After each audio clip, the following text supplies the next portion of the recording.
Studio 360.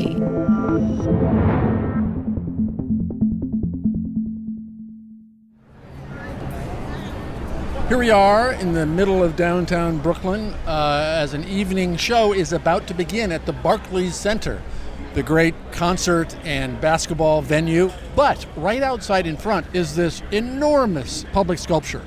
The sculpture is called Ona. It is by the artist Ursula von Rydingsvard. It is a dark brown with cuts and jagged pieces cleaved and cut into it. It must be 19 or 20 feet tall. How to describe it? What does it look like? Like a Doritos chip. The last part of a lightning bolt. Maybe a meteor, something that dropped. Is it supposed to look like something? It looks like a branch. I think it looks modern but still ancient. It could be from thousands of years ago, and it could also be part of a science fiction movie. Seeing the sculpture, I agreed with all of those random people. And I wanted to find out more about the sculpture and the artist who made it. So did Studio 360's Zoe Saunders. That sculpture by Ursula von Rydingsvard at the Barclays Center doesn't just perplex bystanders. Even art critic Jillian Steinhauer isn't sure what to make of it. The work at the Barclays, it sort of looks like someone has cut some chunks out of like a cliff or a rock face and like put them together in this sort of tall, sort of towering form. They remind me sometimes of like tornado forms in the way that they're large on top and often like sort of spiral / crumple down to the bottom. It's almost like a warped giant ice cream cone in terms of its shape. You would sort of walk by it and be like, huh. And then you sort of do a double take and you're like, wait, what is this weird like tornado ice cream cone form doing in this plaza, like in front of Barclays Center? And that makes you want to sort of stop and look at it again and get closer to it. The work keeps you guessing, but also draws you in. I find that her work is almost like totemic in a way. It doesn't feel like religious in any way. There's just this suggestion of like ritual in her work. Like if you think about something like Stonehenge, I feel like there's echoes of that. And that's the thing about places like Stonehenge. You see these great big stones that somehow somebody assembled thousands of years ago, before pulleys or wheels. And they clearly meant something important, but what? So you stand there in awe of it, and you try to figure out who made this, and how, and why, with not many clues to go on. And so they sort of evoke something ancient and something ritualistic and something that maybe you're not privy to, but you know a person was there. And I think that's where they get some of their power. It just feels like, you're looking at the remnants of some process, and you're sort of left to make sense of what it means. We may never fully understand the mysteries of Stonehenge, but the person who made this mysterious sculpture is just a few subway stops away. Stand clear of the closing doors, please. Ursula von Rydingsvard's studio is right here in Brooklyn, so I went to check it out. Fair warning, lots of noisy saws and drills. Many people think I run at it with a chainsaw and just, hit it up. But it's not true. Her studio may be in Brooklyn, but Ursula is no Brooklyn native. She was born to Polish and Ukrainian parents during the Second World War and spent the first few years of her life in Nazi labor camps, and then after the war in Polish refugee camps, until her family was able to emigrate to Connecticut in 1959. It's so detail-oriented. Every single fraction of an inch gets attention. It's very, very time-consuming. So how does she do it? Her sculptures start out simply enough. First, she lines up a row of 4x4 wooden beams. Picture them as half a dozen sticks of butter, lying flush side by side to form a square. Then she takes a pencil and draws an outline on the boards that will become the sculpture's base. So it's very important that I mark all of these things. I mark this with a pencil. I mark this on all four sides of my board so that the cutters, they know exactly what to cut. But they all know what this drawing would mean, what needs to be cut and what doesn't need to be cut. And I'm going to bring this, and I'm going to have Ted cut it so that you can see what happens with these lines and what comes out. One thing you might have guessed from the sheer size of her work is that she doesn't make these sculptures alone. She has a whole team of studio assistants. Most people don't notice that the marks are different. Ted Springer has been working with Ursula for almost 20 years. He lives most of the year in Tucson, Arizona, but flies to New York to help out with the cutting. Each cutter has a different handwriting, a different mark. As the cutters, we all know, oh, that's me, or that's Ruben, or that's Brent, or that's Morgan. And, a lot of us that work here can pick out who cut what in the pieces. And look at the fidelity he has to the lines, and all of the lines on all four sides are there. He pays attention to them, and he cuts. Since they're dealing with wood boards, not really sticks of butter, they need to use some serious power tools for the cutting. It's a Porter Cable 7 1/4 inch circular saw that, largely it's used in construction fields for cutting 2x4s, plywood.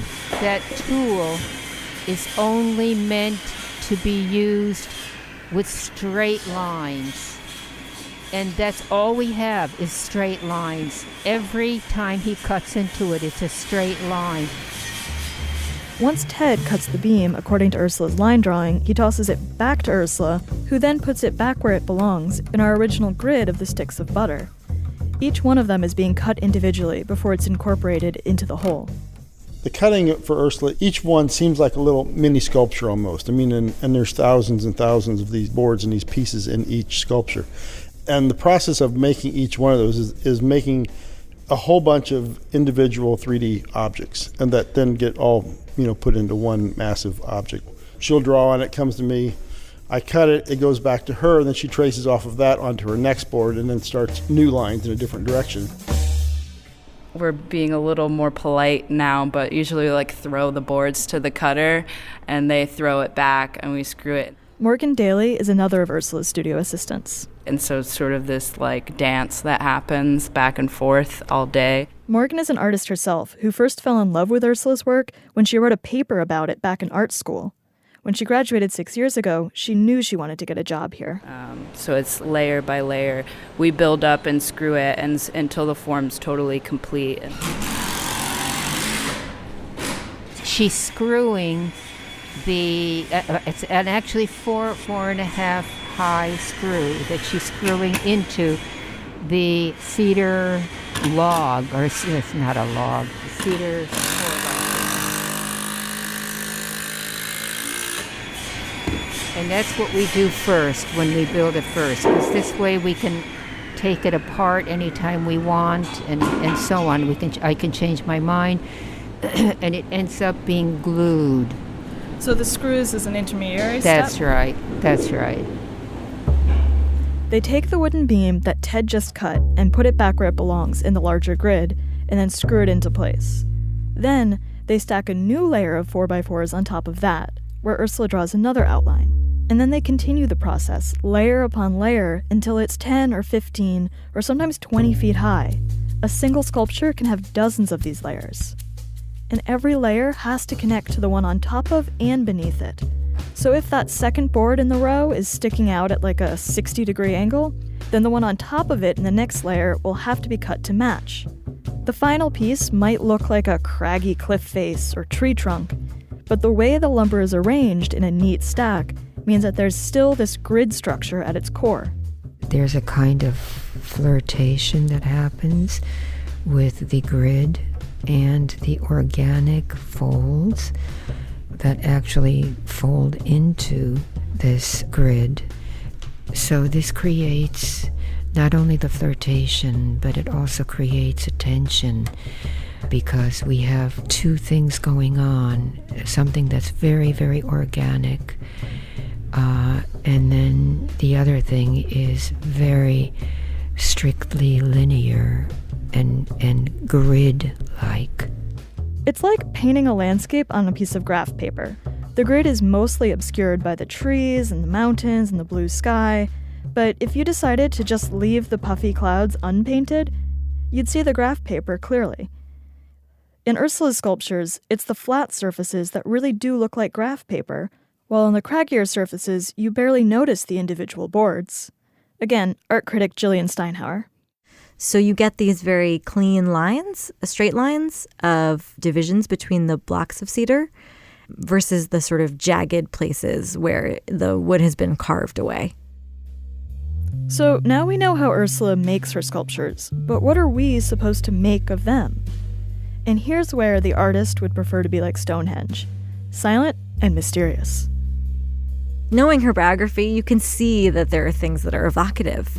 Lots of critics have tried to make sense of her art by tying it back to her biography, her traumatic childhood in Nazi-occupied Poland. Like, she grew up in these refugee camps and slept in these, wood barracks, and there were these, wooden structures everywhere. And so it's hard not to look at the art and kind of see elements of that. And yeah, because the forms can be very foreboding and can be, kind of sinister. So then there's associations with fascism and her childhood in that sense. It's a tempting interpretation, but Ursula dismisses it. Because honestly, I don't want to be thought of that the only place that I've ever used is the camps, as something that I could start with. I never think about the camps, but, I'm sure that they're a part of who I am, but I never think about them ever when I make my work. I don't.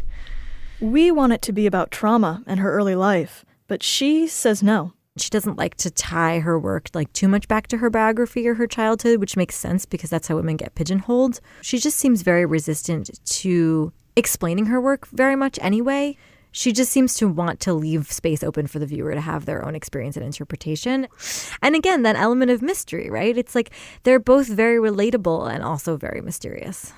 To add to the mystery, Ursula gives her sculptures these enigmatic titles that don't tell you a whole lot. Ona, Crypta, Chos, Droga.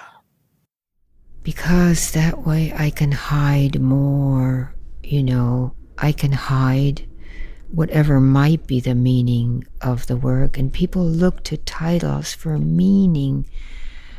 And with me, it never works that way. Many of the titles are in Polish, her mother tongue. But the Polish is that not that many people are going to look up what that means.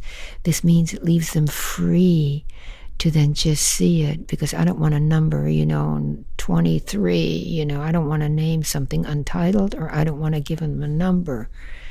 I would hate that.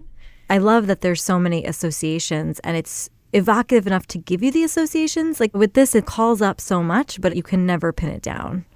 And that's a really strong quality, I think, for art, because it makes the process of viewing it very personal. Why do I make art? Because there's a constant hope inside of me that this process will heal me, my family, and the world. This is from her personal manifesto, which she wrote for her solo show in Washington, D.C. at the National Museum for Women in the Arts. Because I like embroidering around my long-ago Polish fantasies. Because I can reach into the future with my work. And also because I want to get answers to questions for which I know there are no answers. Artists like Ursula von Rydingsvard construct pieces. And from their work, we try to construct meaning. But like Ursula says, maybe there are no answers. Back at the studio, at the end of the day, it's just the end of the day. Everyone's unplugging their saws and heading home to their presumably quieter apartments. Okay, I'll see you in the morning, right? Okay. Ursula's probably one of the most gracious people I've ever met. Courtney Childress is Ursula's office manager. She's so grateful for all of our time and energy. It's really beautiful. It almost makes me want to cry a little bit. We all got to go to the opening at the National Museum of Women in the Arts, and she brought us down and we went to the opening, and it was amazing, and the show looked great, and she got up and gave a speech and didn't say one word about herself, aside from, I'm so grateful for this person and that person and everything that they do to make sure that I can make the work. I've worked with a lot of people, and that's not how it normally goes.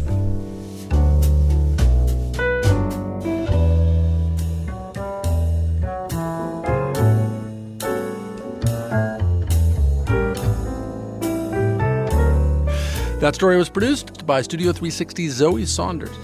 And if you're going to be in Washington, D.C. this month, that exhibit of Ursula von Rydingsvard's work will be up at the National Museum of Women in the Arts until the end of the month.